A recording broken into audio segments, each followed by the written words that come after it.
Come and get it, everybody. ChiroFEAST is online and we are ready to serve. And today we're going to dig into the minutia and the wonderful world of Google.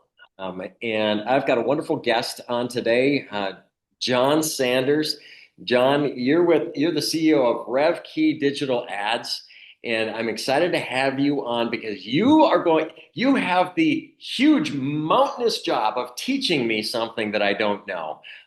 Because I'm the biggest dummy when it comes to Google stuff and internet stuff and social media and all that kind of thing. But I know it's a necessary evil. So welcome to the show, John Sanders. Thanks, Dr. Jeff, for having me. Really appreciate it. You have no idea what you've just gotten into. You need to teach a dum dum something that he doesn't know well. So that's where we're going today. So this what a changing market. Mhm.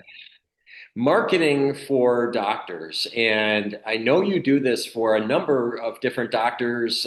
I know you've worked with lots of therapists and dentists, chiropractors, functional medicine docs. Um, Give us a little bit of a background on how you got into the industry. Maybe I know 15, 16 years of marketing and whatnot, so a ton of expertise in different fields. But give us a little bit of background so we know who we're talking to here. Sure. So the quick version is my first job in Google Ads was as a marketing manager for an industrial supply company. And I had to figure out not how to go in and do Google Ads. It was, are Google Ads making us money? And I came away with the answer of yes, they are making us a lot of money. We should probably spend more on those. So that's really how I got introduced to Google Ads and then figuring out, kind of the software side of it. In 2015, I took a job with a dental marketing agency to build a Google Ads department specifically for them. That was actually where I got introduced to a number of chiropractor clients who had dentist friends, and so we ended up, doing this kind of pack of chiropractors along with dentists.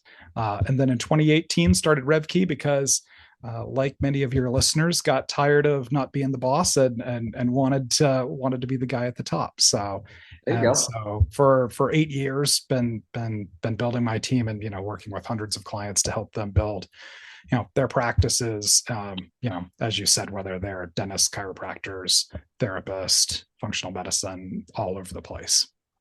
Yeah, I think this is going to fit really nicely this conversation because as an owner of a business, and I know you've got a big team. I've been on your website and I've seen the faces of your teammates. You got a lot of people that are working with you Right. to help all of your clients, and it is much more work to continually be finding new clients than it is to really do well and take care of the clients you have. So jumping into your seat, I can imagine that, obviously you always need some new clientele, right? Sure. But you gotta love when something's working well for a client and you just keep doing more of it and keeping that client happy. Um, and it seems to me that just from the things that I found on research of you and your company, that's kind of where you're at. You don't want to fail your clients. You want them to continue to be your client. What is the biggest challenge that you have to deal with in order to accomplish that? So I've had a number of clients I've had a bunch of like group practices since 2019. The My very first contract client before I even had started RevKey, she literally just retired and was a client, I think, for almost 10 years. So, the biggest challenge is, continually making sure, as my account managers go in and take a look at their individual accounts and making sure that they're still doing the right things, that Google is still putting their ads in the right places and on the right search terms. And because over time, especially in the age of AI, we've all heard the term hallucination, is that sometimes Google will do things with your Google ads that maybe aren't like necessarily great in terms of settings, or even you have told it to go out and get as many conversions as it can, and then one day all of a sudden it stops doing that, and like going in and like being able to stay on top of that. And because of that, Google is just not something that you can set and forget, like set up your campaign and then go, okay, I'm just going to spend $1,500 a month on Google, and everything will be fine. That is definitely not how this works. Man, I wish it was. I wish it was that simple. And Absolutely. that's where a company like yours comes into play, because chiropractors do not have the time, and or nor does any doctor of any type have the time to figure out how all this works, and it's constantly changing, and you know whether or not it's producing. And so, I mean, what you started off this conversation with the industrial products, Right. and you found out that it was making money. Okay. And that's what every clinic owner wants, is Right. we don't do it because it's sexy. We do it because it just needs to make us money. It needs Right. to bring, and ultimately it needs to achieve our mission, which is to help more people. And I mean, that's why we became doctors, is to help more people. So how do we do that? We need people in the doors that we can help. So how do you do that? How do you do the analysis per se, and without giving away all your secrets, right? But how do you do that? What's your process to work with, say, a chiropractor that just needs to build a presence and see new people coming in the doors? Right. So I always kind of start with, what the practice goals are. And so if you ever talk to somebody who is like a Google Ads rep, or somebody who's like, will tell you they're a Google Ads expert and they know everything about Google Ads, that's all great. But do they understand the business side? Do they understand the purpose of what you're trying to do? Did you just hire an associate and you need to get them busy?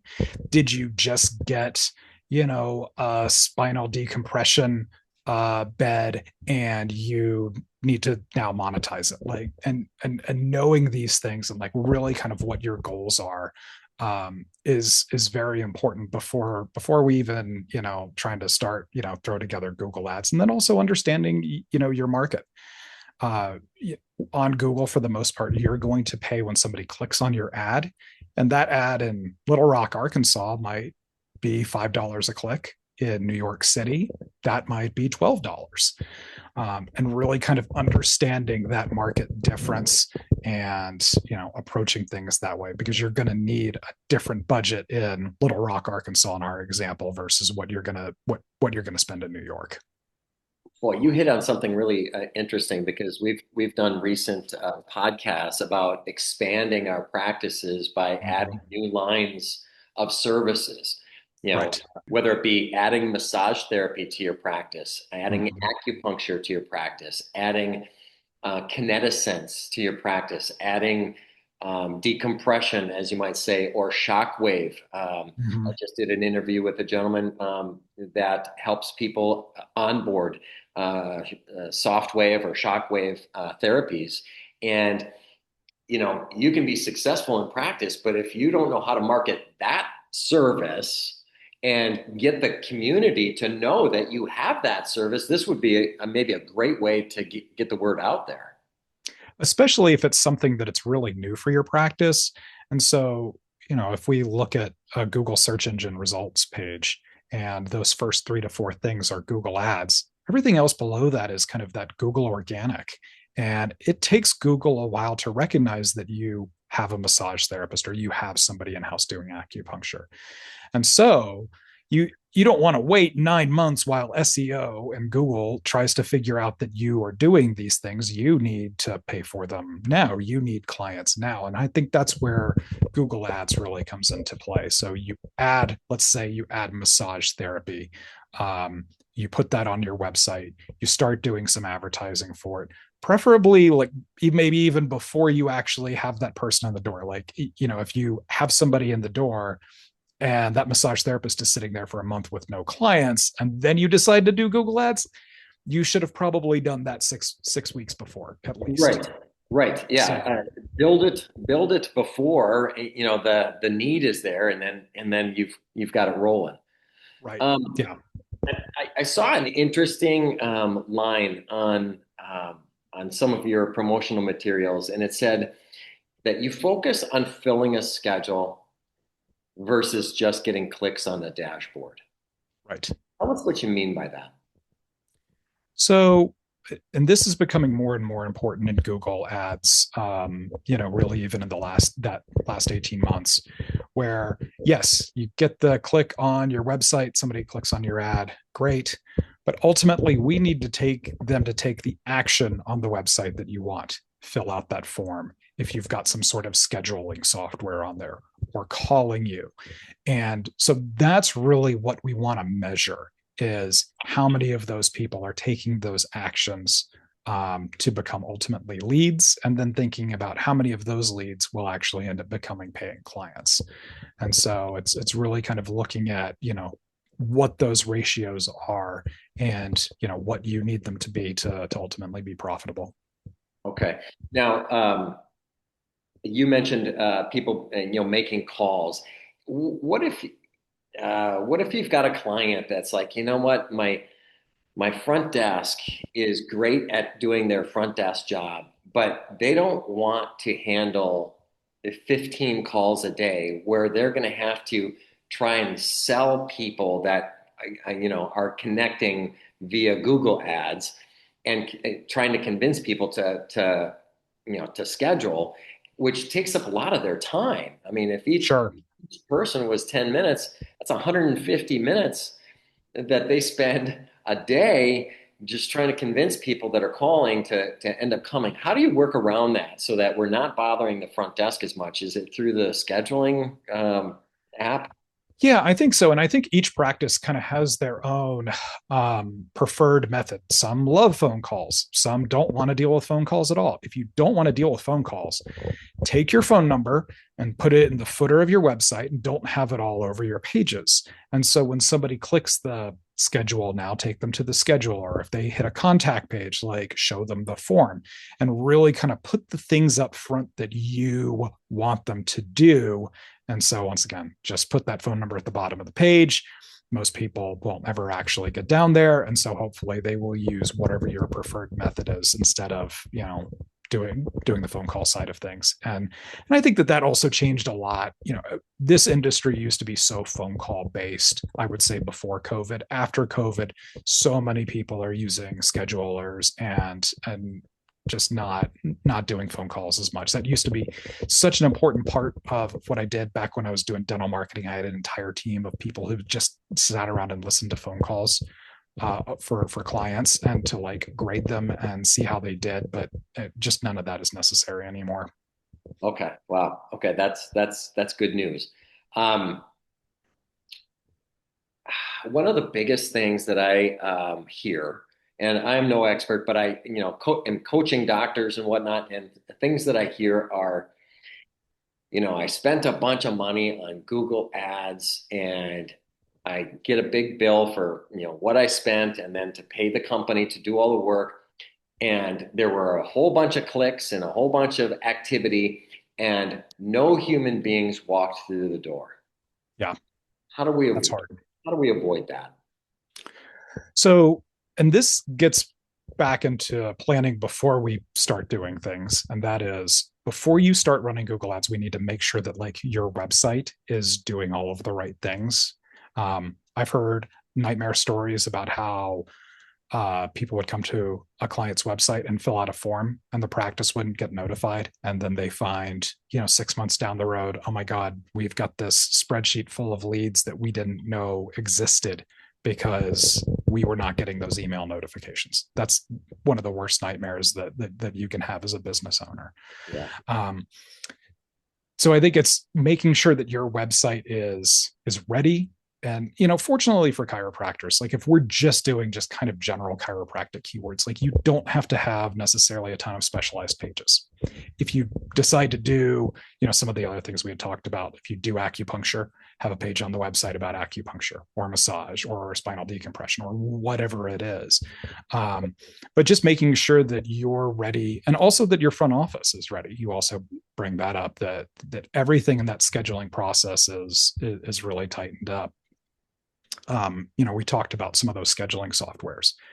One of the worst nightmares that you can also have is, going in and clicking on your scheduling software and finding, oh, we don't have any availability, or like we have like one availability like listed at like 3 o'clock on a Friday.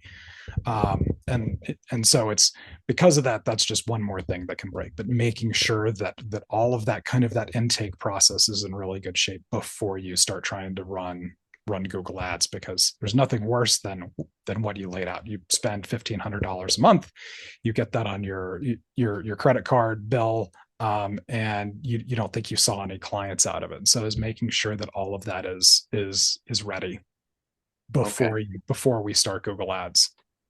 Okay. So I know that if we've got a listener that's listening to this and maybe they're not doing any Google ads at all right now and they don't know Sure. anything about it. They've always done XYZ spinal screenings or something like that, and now they just want to use their money in a different way. And so, and this may bleed into kind of what your fees are. So if I'm brand new and I want to do this, obviously there's money that we got to use for ad spend, that Sure. goes to Google, right? And then there's money that goes to you guys and your team to pay for your services. What should, how should a doctor plan for a budget for this? That's that's kind of first part of my question. And the second part is it is there a better return the more money you spend? Meaning, is there kind of a minimum amount to get any kind of traction? But the more you spend, the better the production, and so us chiropractors, we don't know, okay, should we plan on spending $500 on Google ad spend, or should we plan on doing $5,000 because the results are so much better when you spend more money? So there might be a little bit of a bell curve effect here, where if you're spending a little money, you're not going to get a whole lot. And then as you start to spend more money, you'll start to see more and more clients. But they're especially something like being a chiropractor, where you're very limited on a geography basis. We don't really want to target more than maybe 20 to 30 minutes outside of your area, unless like, if you're in the middle of Wisconsin, maybe it's different. But for the most part, we want to keep that, fairly close to your office. So if you keep trying to spend more and more and more, at some point, you're probably going to start buying some Google terms that are maybe not 100% the best ones for your practice. So there probably is a nice minimum, or a nice median somewhere in there. I'd say for a medium, you know, honestly, that $500 is probably the absolute minimum that you'd want to spend. Like I said earlier, I think your average cost per click in most parts of the country for chiropractors is probably going to be around that $500 to $600, and so you would get, around 100 clicks for that. And then, but once again, if you're in New York City, you might Not want to gonna, plan on right. $1,000 is probably your minimum, and probably going up from there, because you're going to be spending $10 a click because you're competing with so many more chiropractors, and also the cost of living in places like that, or Miami, or Southern California is very different than it is in the rest of the country, and so you're also probably charging a lot more along with that. Sure. So, if you had to say kind of that sweet spot of the bell curve, would that be three times that $600 a month, or five times, or where would that sweet spot be? And this gets back to the practice. It depends on what we're trying to do. Like if this is just kind of a steady roll that we're trying, or and this is a bad case for you to be on, like, the I need clients now. In that case, that you might want to spend more. But there's definitely kind of a learning period for Google with your campaign. We started and to try to train Google's AIs to, find the customers that we want. So that first 30 days is very much kind of, I call it kind of a shakedown cruise, right? Is we want to make sure that we're targeting the right zip codes, that all of that conversion tracking on your website is right. And also just to give Google time to learn things. So it's not, you turn it on from day one and it just works perfectly. I Right. occasionally will have those cases, but that's almost 95% of the time that is not how it works. Right. um, and so there's definitely, for us going in and giving Google signals and working with it about bid strategies and which keywords we're using, and demographics data and conversion data that we're filling it with to make sure that that it's doing the right thing. So I mean, there's definitely, and it's probably the first time you can probably say whether this is going well or not, is I'd say is about 90 days in. So like if you've gotten 600 clicks, how many of those 600 clicks did all of the things on the website that you wanted? And then Right. how many of those people who did something on the website you wanted, how many of those became clients ultimately? And then thinking about, what is the average value of your client? Spinal decompression is going to be different than acupuncture, is going to be different than just standard chiropractic treatment. And so each of those customers is going to have a different value to them. Okay. Yeah, so kind of back to your original conversation at the very beginning. Why are we doing this? What is the goal? Do we have a new doctor, a new associate joining the practice, and we want to put a bunch of people on this doctor's schedule? Sure. That's a totally different scenario. You may want to spend more money on the front end to get that doctor rolling, right? Versus Right. a doctor that says, all I'm looking for is about 4 or 5 extra new patients per month, and I would like Right. to see that every month for the next 3 years. Um, Right. And and so yeah, those are different, those are kind of different budget priorities. And so once again, you can just stay in Google Ads and say it should be this much, but it really depends on what those business goals are. And that's something that we try to understand, before we actually, start trying to run Google Ads for you. Yeah. You had something interesting in your materials as well. You said that that you can actually target like a cash pay patient. So, maybe my question is why and how is a cash pay person different, and how do you target them differently than regular folks that maybe want to use their insurance? So it really comes down to being able to target household incomes within Google Ads. So we can say target top 10%, top 20%, top 50%, something along those lines. And so usually if you are cash pay, and so you're not on insurance panels, and what you're charging is probably, higher than the market rate for the guy down the street who is taking insurance. And so in that case, we might want to, target the top 30% of household incomes. If we're in New York, in a lot of cases for, doctors who aren't on insurance, we might be targeting the top 10% just because of, once again, kind of how the economy, works up there with the cost of living. So that's really kind of the main thing that we can do for that front, to make sure that anyone who sees your ads ultimately is going to be qualified to pay whatever that cash pay rate is. And so, if somebody says they're cash pay, that's the next question is, okay, what are you charging? And like trying to figure out, what segment of the market's going to be able to bear that cost. Okay, okay. Um, another big thing that chiropractors are bad at is being a personality on a video. Okay, so one of their concerns would be, okay, what kind of content are we putting out there? How are you creating the content for my office? Do I need to become a Hollywood personality in order to Oof. attract people, or am I just going to be a dud, or are you going to just use pictures of our clinic, or how does that work? So you can definitely get into the video side and running um, YouTube ads. We really specialize in kind of the search side of Google. When somebody types in chiropractor near me, chiropractor Fort Collins, chiropractor Little Rock, whatever it is, and then showing them an ad in those top 3 or 4 results, getting somebody to click on it, go to the website, become a conversion.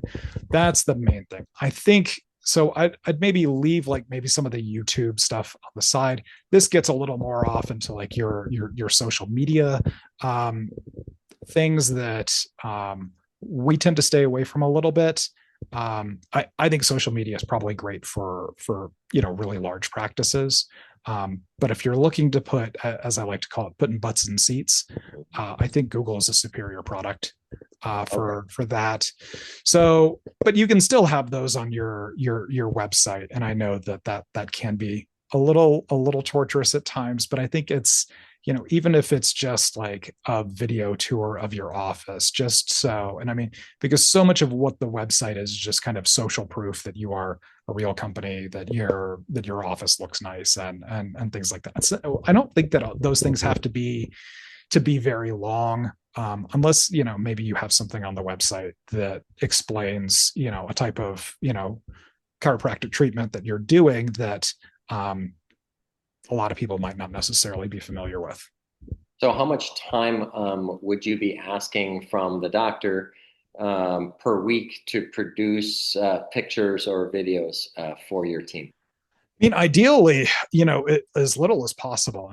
The goal for us is to take this off of you, much like, and I think this is, just as a business owner, one of the things that you learn is that if you want to expand as a company is that you have to be willing to delegate things. Like, you shouldn't be trying to do your own taxes. You shouldn't be trying to make your own website, do Google ads, be your own lawyer.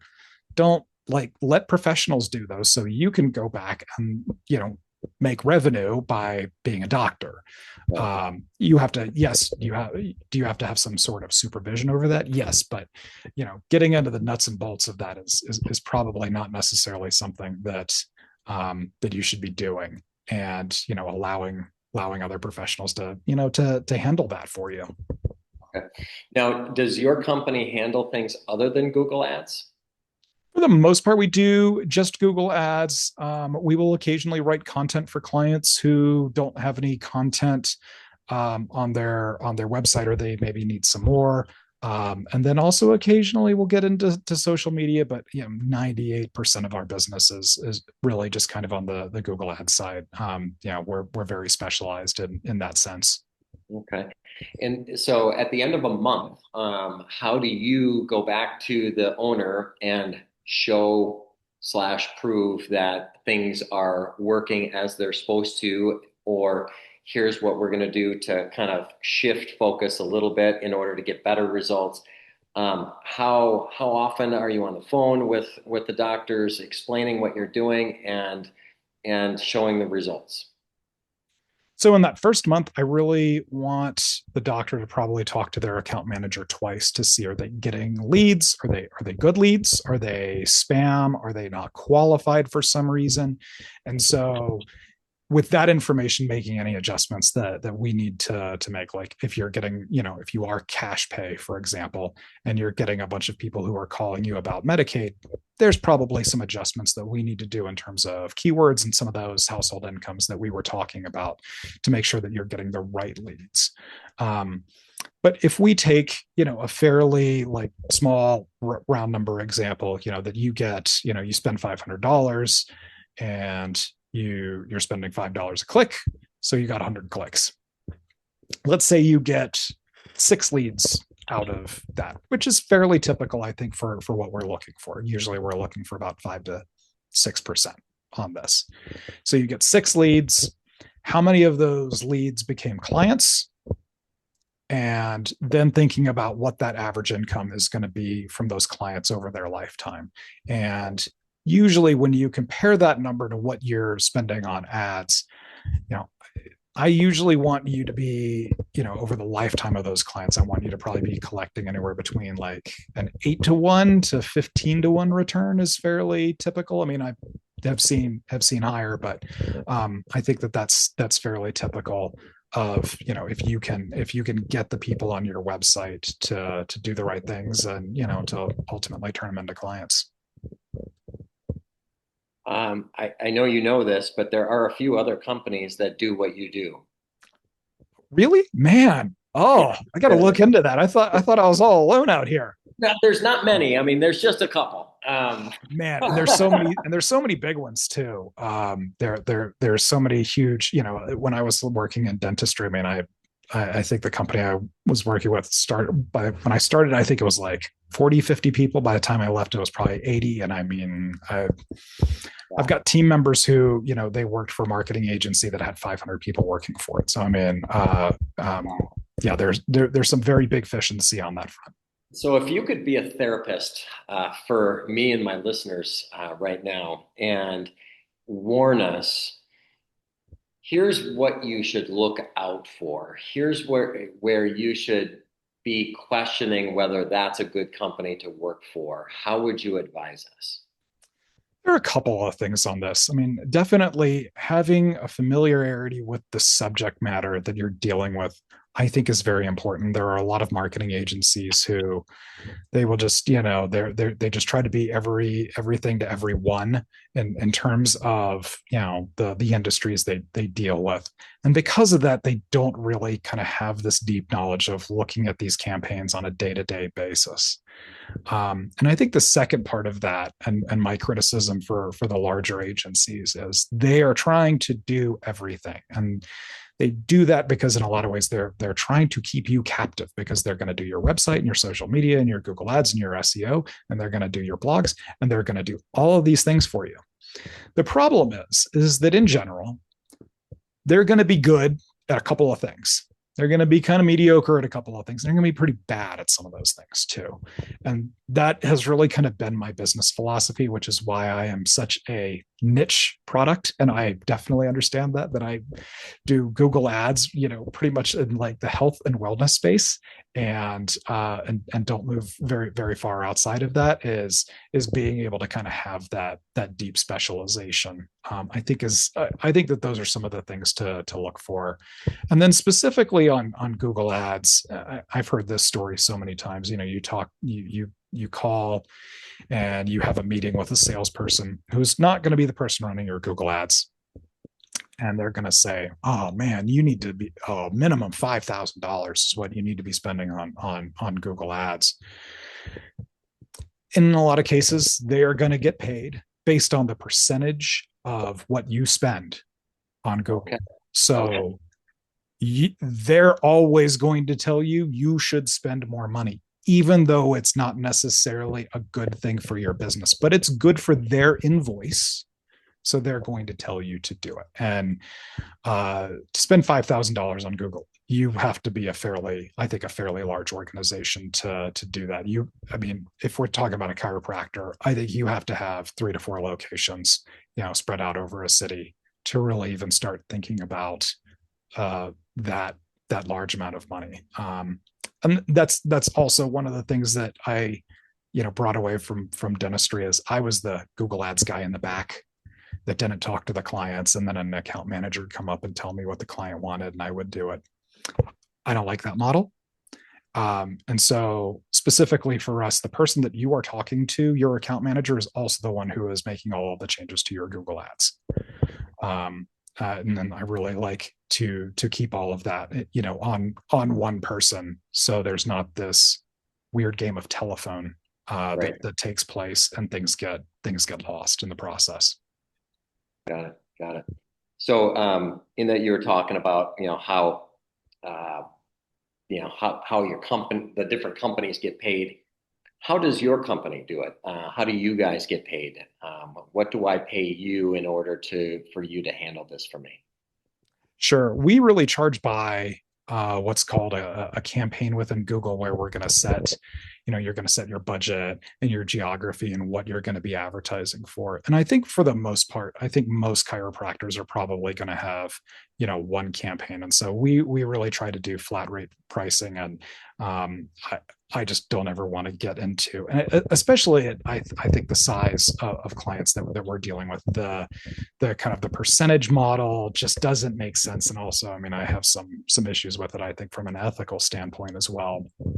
So, and we charge $550 to run the first campaign per month, and there's also we have a setup fee on top of that, just because that first month's work is fairly labor intensive, of making sure that everything is on your website, and that when somebody fills out the form, that's getting into the Google universe correctly, which is, can sometimes be a pain, especially because, there are a million different scheduling softwares out in the world. And so we get to learn so many of them, and there's a new one every week that we find. So, and then also just, writing your ads, choosing keywords, and doing all of those things. So that's kind of what that looks like. So 550 a month for a campaign. So if somebody was just brought a new doctor on and wanted Mhm. to fill that person and wanted to do that for 6 months or something like that, it would just be that cost per month. Um, Right. And then on top of whatever you're spending with Google, and I always, my preference has always been to have the customer have that direct link. So, you can see every month on your credit card how much you're spending. A lot of larger agencies will, they'll tell you that they'll take care of that. In a lot of cases, they are then using that as a profit center by saying, okay, you're going to spend $1,000 with us, and then we're only going to go spend $500 on Google and put the other 500 in our pocket.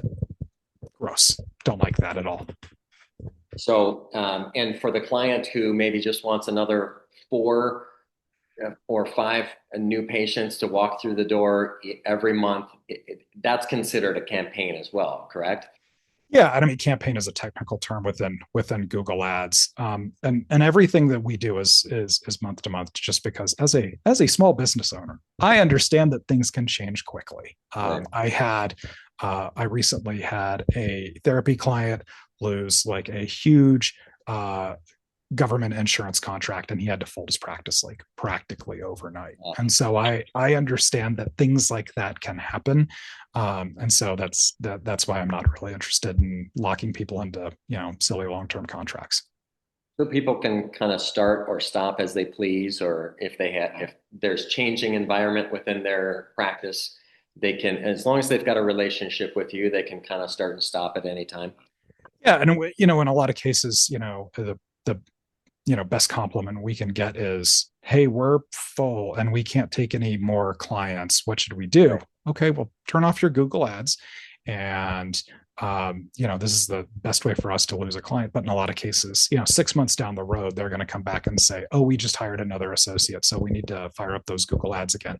And in the meantime, something happened to them and they're not working right anymore. And so in that case, Google's probably changed something in the last 6 months that broke their campaign. And so, we go in and, fix it and, get back on that month to month schedule. Sounds good. I've got one last question, but before I ask that, and I don't want to forget to ask you this, what is the best way for somebody to reach out to you, maybe discuss these campaigns or what you guys do, and potentially become a client? How can they reach you?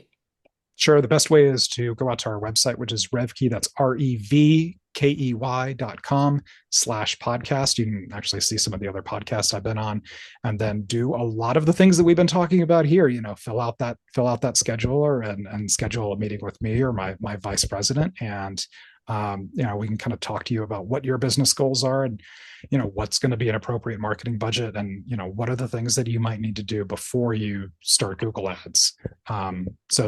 So they can be successful ultimately. Great, great. Okay, so my last question, and as an old guy, I'm dipping my toes into the whole world of AI. Okay, Okay. so Tell me how this is affecting you and your business because Google Ads, I mean, Google was the monster, right, for all these years, and now all of a sudden I'm seeing that the numbers of people using Google is dropping, and people are using everything from Chat GPT to Claude and all these other ways to get information. How are people like yourself going to be nimble in order to do well by your clients so that they can still get in front of people and get people in the doors? So, answering this in July 2026, if you're listening to this in 6 months, all of this may be completely incorrect by that Right. point, because this is moving so quickly. So, there was, studies last year that I think it was something along the lines for every AI search that was done, 35 searches were still being done in Google. But that ratio is getting closer and closer together. More and more people, as you said, are using the LLM models, like ChatGPT, Claude, and Gemini are probably like the big three right now. I would say if we've looked at this year, ChatGPT really kind of started off.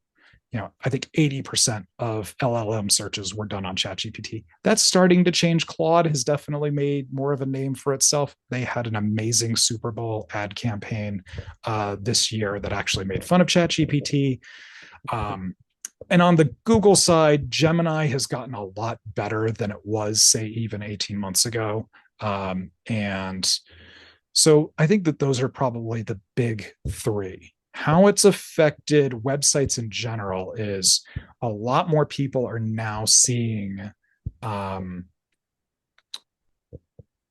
that clients didn't necessarily find them through a Google search, but they came up through a recommendation through one of those large language models. If you have Google Analytics installed on your website, Google actually just, I think about 3-4 weeks ago, automatically now segments that out. So you can see AI searches very specifically. And that number is going to continue to rise. In terms of the ad side, ChatGPT has just opened up their ads to public, to other companies outside of, some companies that were spending $100,000 with them. So those are very new. We have started experimenting with those, but I think my ChatGPT ads have been running about a month now. And so we really don't know what those are going to look like in the long run. And I don't think that they necessarily do either. And then for the Google side, Google ads are going to start showing up in Gemini. I think Google is still in some ways trying to figure out what that's going to look like. But, Google is, on an annual basis, they're, depending on the year, anywhere between 70 to 90% of their revenue comes from advertising. So, I mean, they're not going to forget about ads. And so this is kind of the next frontier of search. But I think anyone who tells you they know exactly what's going to happen might be selling you something. Yeah, yeah. Well, and it sounds like you're going to have your fingers on the pulse of exactly what's going on in the industry, and then you Right. just shift, you move, and you do things a little bit differently, and that's the key. I mean, that's been the key since I started practice 32 years ago. There's always something different, something changing. You just have to be nimble. You got to be willing to change and not just be stuck in your box. Be willing to learn, be able to connect with companies like yours that are putting the time and the effort into the research to know exactly where do we need to position ourselves next. Yeah, especially in this marketing industry where it is constantly changing. So it very much is an evolve or die situation. You've got to constantly be looking at what's coming next, which is why I started, just running some chat GPT ads for my own company just to like see what they look like before I start trying to sell that to clients. Right. Well, John, we're gonna wrap it up here today. So thank you so much for being on this episode with us and for talking with me and teaching me. Every single episode, I hope to learn a few things, and I learned a lot today. So thank you for that. Thank you for pouring into our listeners. Thank you for paying it forward. I appreciate that. As always, I would ask that all of our listeners stay hungry and stay willing to change. I think that's something that we learned here today. Mhm. Be willing to change, be willing to try something new, but always stay hungry. And as always, pay it forward.